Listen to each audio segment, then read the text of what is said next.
Bonsoir à tous, il est 18 h, voici les titres d'autres journal.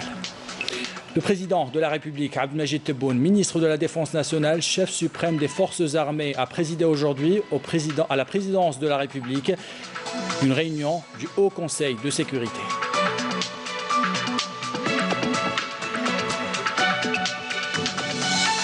La famille du médecin Wafa Boudissa est en deuil. Wafa Boudissa était enceinte de 7 mois. Le ministre de la Santé et la ministre de la Solidarité nationale étaient à Ain Kbira dans la wilaya de Sétif pour présenter les condoléances du président de la République.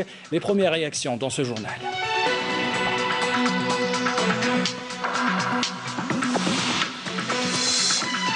192 nouveaux cas de contamination au coronavirus, 138 guérisons et 6 décès durant les dernières 24 heures. Durant ce journal, nous vous dirons comment les femmes enceintes sont prises en charge pendant et après leur accouchement dans les cliniques privées. Et enfin, le stade de Mostafa Tchaker s'offre un lifting, une réflexion générale, une modernisation des infrastructures pour répondre aux normes de la FIFA. Un reportage de Nafir Hamidesh à la fin de ce journal. Voilà pour les titres. Bienvenue à tous. D'abord, le président de la République, Abdelmajid Tebboune, ministre de la Défense nationale, chef suprême des forces armées, a présidé aujourd'hui au siège de la présidence de la République une réunion du Haut Conseil de sécurité.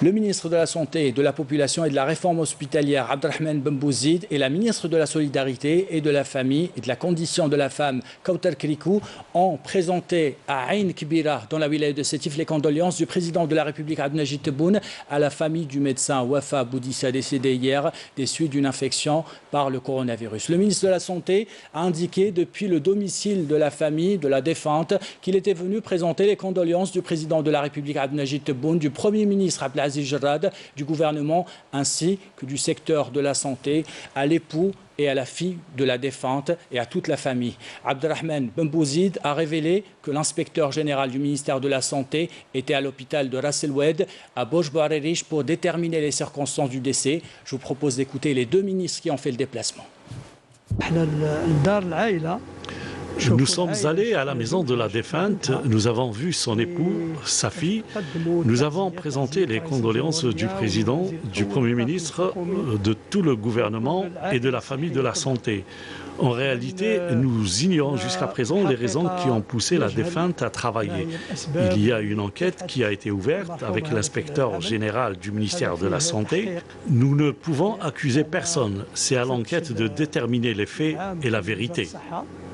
للمستشفى ويجعل تحقيق ما فيه حتى تهم لأي شخص تحقيق هو اللي يعطينا حقيقة. Nous présentons nos condoléances à la famille pour ce terrible décès. Nous avons perdu une martyre.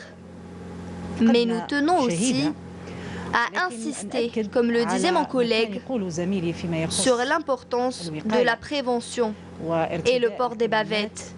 Nous restons solidaires dans la sensibilisation pour le port des masques. Et le Premier ministre Abdelaziz Jarrad a adressé aujourd'hui ses condoléances à la famille du docteur Wafa Boudissa.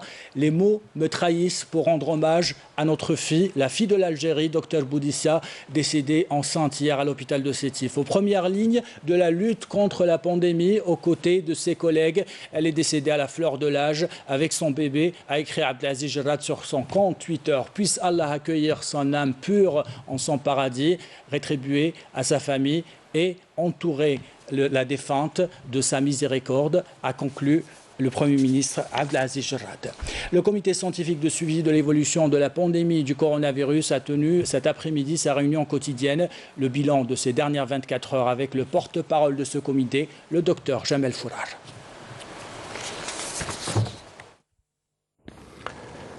Concernant l'Algérie, pour les principaux indicateurs des 24 dernières heures, il a été enregistré 192 nouveaux cas, 138 patients guéris, 20 patients en soins intensifs et 6 nouveaux décès. Avec les 192 nouveaux cas confirmés, le total cumulé des cas est de 6 821, répartis à travers 48 wilayas. Au cours des 24 dernières heures, 17 wilayas n'ont pas déclaré de cas, 21 ont déclaré entre 1 et 5 cas et 10 ont déclaré plus de 5 cas. Alger, Blida, Ain Deflat, Tlemcen et Béjaïa ont enregistré le plus de cas. 57% des cas sont des personnes actives âgées de 25 à 60 ans. Concernant les décès, les 6 nouveaux décès enregistrés ont été donc 2 à Alger, 1 à Constantine, Sétif, Médéa et Sidi Bel Abbès. Le nombre cumulé de décès est de 542. 67% des patients décédés sont âgés de 65 ans et plus. 11 472 patients bénéficient du protocole thérapeutique. Le nombre de malades guéris et qui ont quitté les établissements hospitaliers est de 3 409, dont 138 au cours des 24 dernières heures. Il est enfin à noter que 20 patients sont actuellement hospitalisés en soins intensifs. Au cours du mois de Ramadan, nous avons constaté le non-respect par les citoyens de la distanciation sociale et des mesures de prévention élémentaires. Conscient des efforts que chacun doit déployer, nous réitérons l'appel aux citoyens pour rester conscients des enjeux de la santé et se conformer aux conseils de prévention, car c'est la seule réponse actuelle pour contenir cette épidémie. Merci de votre attention. Et dans ce journal, on s'intéresse à la prise en charge des femmes enceintes en cette période de confinement. Y a-t-il un protocole spécial pour leur prise en charge? Que risquent-elles et leur nouveau-né? Élément de réponse dans ce reportage de Hanan Bourayou, commentaire signé Yannis Saïd Belkacem. Dans cette clinique d'accouchement, le service a revu plusieurs de ses procédures pour accueillir les femmes enceintes à cause du Covid-19. Bien sûr, la distanciation sociale, c'est-à-dire التباعد بينها وبين أعضاء المجتمع، يعني عندما في داخل العائلة لازم يكون التباعد، لازم تكمل les rendez-vous تاع les consultations مع الطبيبة تاعها. Et tous les moyens sont mis à disposition pour assurer le bon déroulement de l'accouchement. Avant de commencer toute opération, la salle d'accouchement est stérilisée avant et après grâce à un tunnel intelligent.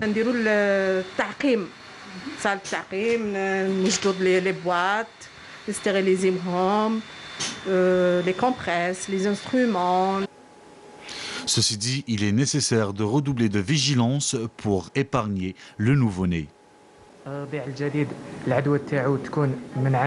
Il faut savoir que le nouveau-né peut contracter le virus rapidement par la mère, voire la famille et même l'entourage. C'est pour ça qu'il est nécessaire que l'enfant ne soit en contact qu'avec sa nourrice. Néanmoins, la vigilance reste de mise. Et vous le savez, les consultations à distance ont bondi ces derniers temps. On vous dit ce soir comment les médecins du CHU, Nafissa Hammoud, ex-Parnay, ont généralisé les téléconsultations pour pratiquement la majorité des services, à commencer par le service de pédiatrie Yamina Saïchi.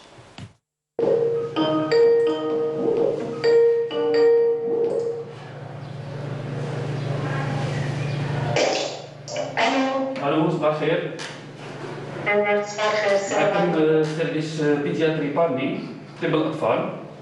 Par écran interposé, comme dans une consultation classique, la téléconsultation est la nouvelle méthode adoptée par le CHU Nafissa Hammoud depuis plus d'un mois pour assurer la continuité de l'activité de l'établissement et le suivi des malades.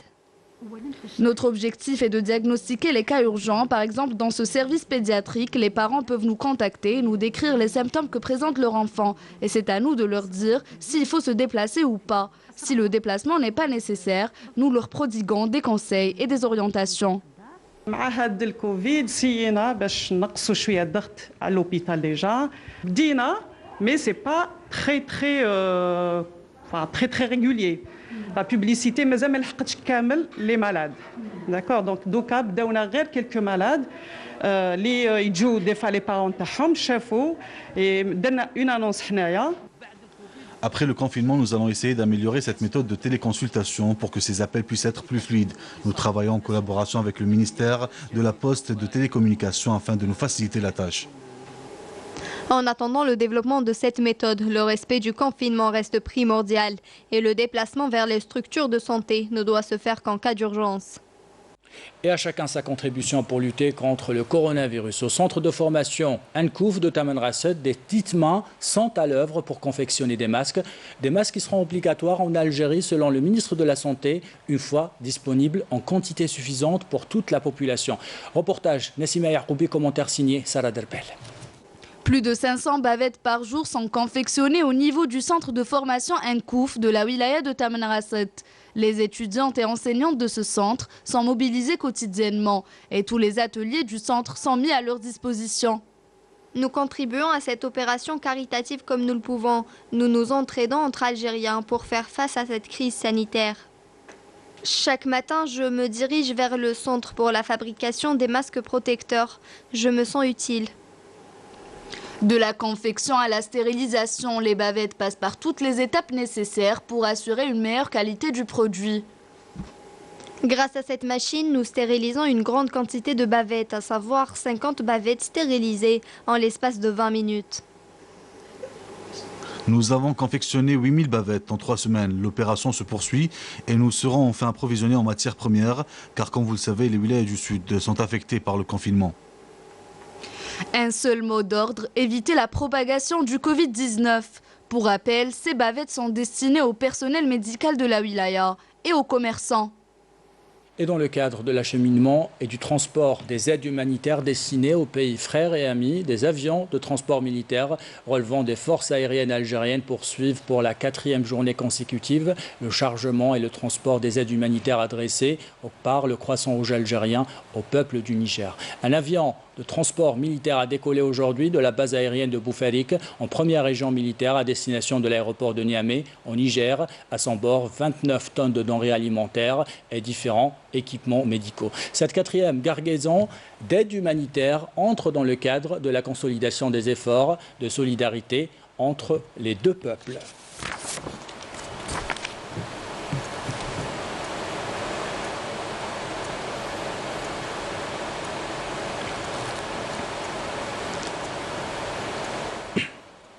En voici maintenant un bel exemple de solidarité de la part de nos confrères du quotidien Al-Jumhuriya Oran. Ils forment une chaîne de solidarité pour redonner un peu de sourire aux sans-abri. Des centaines de repas chauds sont distribués chaque soir. C'est un reportage de Belmahdi Belmhel, commentaire signé Sarah Derbel. Un groupe de cuisiniers bénévoles prépare chaque jour les repas de la rupture du jeûne. Une opération de solidarité est menée sur le terrain par le personnel et journalistes du journal Al-Jumhuriya d'Oran. Ces derniers ont contribué à cette initiative en offrant une partie de leur salaire. C'est la première initiative du genre au niveau des organes médiatiques. Les employés du journal Al-Jumhuriya d'Oran ont décidé de contribuer à leur manière afin d'aider les personnes démunies. Une centaine de repas d'iftar sont distribués chaque soir aux familles nécessiteuses, mais plus particulièrement aux sans-abri. Nous vous remercions pour cette magnifique initiative. Que Dieu protège chacune des personnes pour ce geste. C'est des repas complets et chauds, tout le monde a pu avoir sa part. Une initiative qui a vu la participation de plusieurs bénévoles, d'autant plus en cette période de crise sanitaire. Au début, on distribuait 35 repas par jour. Aujourd'hui, le nombre varie entre 300 et 500. Une modeste action humanitaire de la part des employés du journal Al-Jumhuriya d'Oran qui affirment leur engagement solidaire envers les citoyens. C'est un terrible drame qui a ôté la vie à 4 enfants. Les services de la protection civile de la wilaya de Boumerdes ont repêché dans la nuit de vendredi à samedi le corps de 3 garçons et une fille âgés de 7 à 11 ans et issus de 2 familles noyées dans un bassin d'eau dans la commune de Nasseria dans la wilaya de Boumerdes. Selon la protection civile, les dépouilles ont été transférées à la morgue de l'hôpital de Bojemlei. Le wali de Boumerdes, accompagné du directeur de la protection civile et les autorités sécuritaires locales, ont fait le déplacement sur le lieu du drame pour présenter les condoléances aux familles des victimes.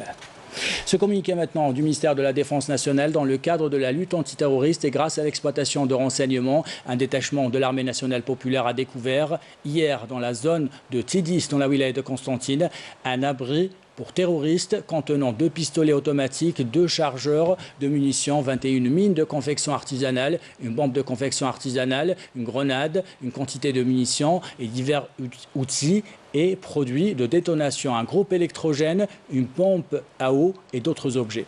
Dans le cadre de la lutte contre la contrebande et la criminalité organisée, des détachements combinés de l'armée nationale populaire et des éléments de la gendarmerie nationale en coordination avec les services des douanes ont arrêté 9 personnes et saisi 193 kg de kiff traité, 3100 comprimés psychotropes lors d'opérations distinctes menées à Naama, Oran, Tlemcen, Ain Timouchent et Béchar. On apprend également que des éléments des gardes-frontières ont saisi à Ain Ghazem 26 tonnes de denrées alimentaires destinées à la contrebande. Des détachements de l'armée nationale populaire ont arrêté lors de différentes opérations à Tamanrasset 128 individus et saisi un groupe électrogène, 2 détecteurs de métaux, de pompes à eau, 2 camions et 3000 litres de carburant, tandis que des éléments de la gendarmerie nationale ont saisi à Biskra 1500 kg de feuilles de tabac. Enfin, des détachements de l'armée nationale populaire ont mis en échec des tentatives de contrebande d'une quantité de carburant qui s'élève à plus de 11 500 litres à Soukahras, à Taraf, Tébessa et Al-Oued. Fin de ce communiqué du ministère de la Défense nationale. Nous vous emmenons ce soir à la plage de Beni Zouit à Skikda. Sur place, une centaine de pêcheurs pratiquent la pêche artisanale, mais ils manquent de moyens. Ils s'organisent alors en association pour défendre leurs droits et demander plus d'aide. C'est un reportage signé Badia Amarni. Plage Beni Zouit, dans la commune de Karkra, à 70 km de Skikda. Dans cet endroit paisible évoluent des pêcheurs qui s'adonnent à leur passion, la pêche. Cependant, cette plage est dépourvue d'un minimum de commodité pour une telle activité. Nous sommes organisés dans une association. Nous avons 70 embarcations avec 120 pêcheurs assurés, mais il nous manque l'aménagement. Ces pêcheurs professionnels sollicitent les autorités concernées pour prendre en charge leurs préoccupations. Nous avons les anciens marins qui travaillent ici, de père en fils, qui travaillent dans les conditions un peu difficiles. On a demandé pour améliorer la plage d'échouage avec un abri et l'aménager pour, ça veut dire, sortir les navets au sec. Nous n'avons pas de port, pas de baraque, pas d'eau pour se laver, nous n'avons pas de moyens, tout est fermé. Nous n'avons pas d'espace pour réparer les filets, parfois je le fais à la maison. J'insiste sur la difficulté. Lorsque nous arrivons la nuit, après une longue journée de pêche, difficile de rentrer la barque à deux. Ajoute à cela, l'endroit est très fréquenté. Il manque la sécurité. Le directeur de la pêche de la wilaya de Skikda accompagne ces pêcheurs dans leur volonté d'améliorer leurs conditions professionnelles. La wilaya de Skikda dispose de 7 plages d'échouage. On a recensé plus de 70 embarcations, donc plus de 50% c'est des petits métiers, donc ils pratiquent la pêche artisanale, avec un impact très important en matière de création de l'emploi et de la production. Ce site qui nécessite au moins un implant incliné pour faciliter l'accès, l'entrée et la sortie des embarcations, plus un aménagement de site pour le ramondage, la préparation des filets, le stockage de matériel de pêche. On va essayer, lors de l'arbitrage de 2021, d'inscrire une opération d'aménagement de ce site.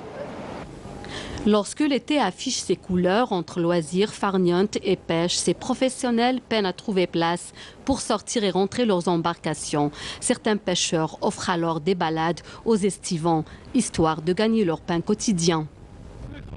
Et le confinement rime avec réfection dans le mythique stade de Mostafa Tchaker de Blida. Pendant que certains prennent soin de la pelouse, d'autres pensent à moderniser le stade. Les gradins seront refaits. Un service d'achat de billetterie en ligne sera lancé. Objectif, répondre aux normes de la FIFA. C'est un reportage signé Rafiq Hamidesh.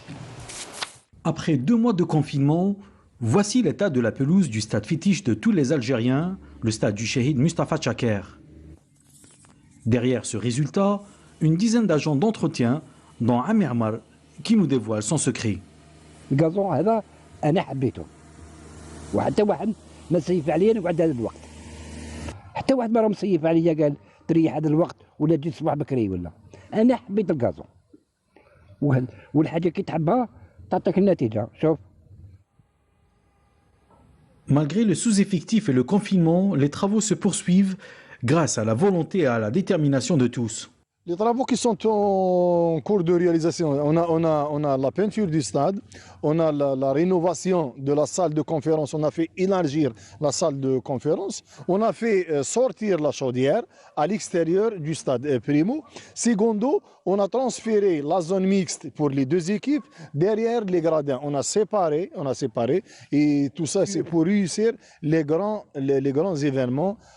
Tant que les poulains de Belmadi souhaitent toujours recevoir ici au stade Chaker. Oui, c'est sur le plan d'investissement, sur le plan des travaux, nous avons bien sûr demandé une opération importante que nous avons estimée à 200 milliards pour la réhabilitation et la mise à niveau et l'équipement du complexe dans sa globalité. Ils nous ont alloué 2 opérations. On a inscrit durant l'année 2020 2 opérations, à savoir la première c'est études, suivi, réhabilitation, mise à niveau et équipement du stade Chahid Mustafa Chaker à une enveloppe qui s'élève à 400 millions de dinars, c'est-à-dire 40 milliards de centimes.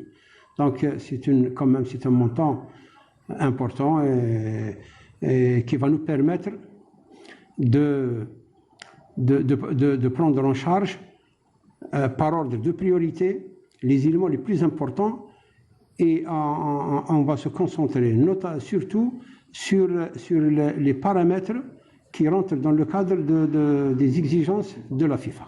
Procéder par ordre de priorité, une solution qui permettra de gérer mieux le budget alloué et de remettre le stade aux normes FIFA. Chaque jour, on vous propose de découvrir un pan de notre riche patrimoine à l'occasion du mois du patrimoine. Ce soir, on vous propose un voyage dans le temps, visiter le théâtre antique de Guelma. Il a été bâti au début du IIIe siècle. Sam Kenouch nous fait découvrir son cavea et ses 12 colonnes. Regardez. Depuis qu'il a été bâti, voilà près de 2000 ans, le théâtre romain de Guelma impressionne ses visiteurs. D'après les historiens, c'est une femme qui a financé sa construction. C'est la prêtresse Ania et Elia Restituta qui a dépensé 400 000 sesterces pour la construction de ce théâtre. Un chef-d'œuvre architectural de plus de 3600 places. La cavea est la partie où s'installent les spectateurs, avec des gradins en demi-cercle. Tel un cône, tranqué et coupé verticalement en deux, ces gradins sont propices pour la diffusion horizontale et verticale de la voix. À l'instar de tous les théâtres romains, il existe un point central. C'est très symétrique. De ce point, il y a l'écho qui est préservé. Il y a aussi 12 colonnes qui en sortent, telle une horloge. Cet édifice, c'est aussi 37 mètres de largeur de scène, pour 7,15 mètres de profondeur. Actuellement, le théâtre romain de Guelma abrite le musée de la ville. Et avant de nous quitter, voici le rappel des titres. Le président de la République, Abdelmajid Tebboune, ministre de la Défense nationale, chef suprême des forces armées, a présidé aujourd'hui au siège de la présidence de la République une réunion du Haut Conseil de sécurité.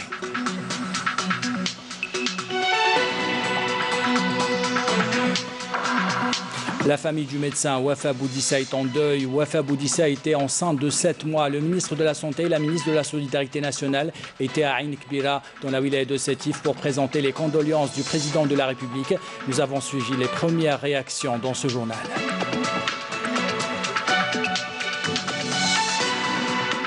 « 192 cas de contamination au coronavirus, 138 guérisons et 6 décès durant les 24 heures. Dans ce journal, nous avons vu comment les femmes enceintes sont prises en charge pendant et après leur accouchement dans les cliniques privées. Le stade de Mustafa Chaker s'offre un lifting, une réfection générale et une modernisation des infrastructures pour répondre aux normes de la FIFA. Nous avons suivi un reportage de notre envoyé spécial Rafiq Hamidesh.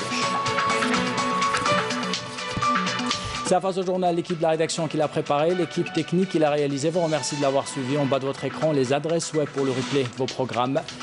Belle soirée à tous.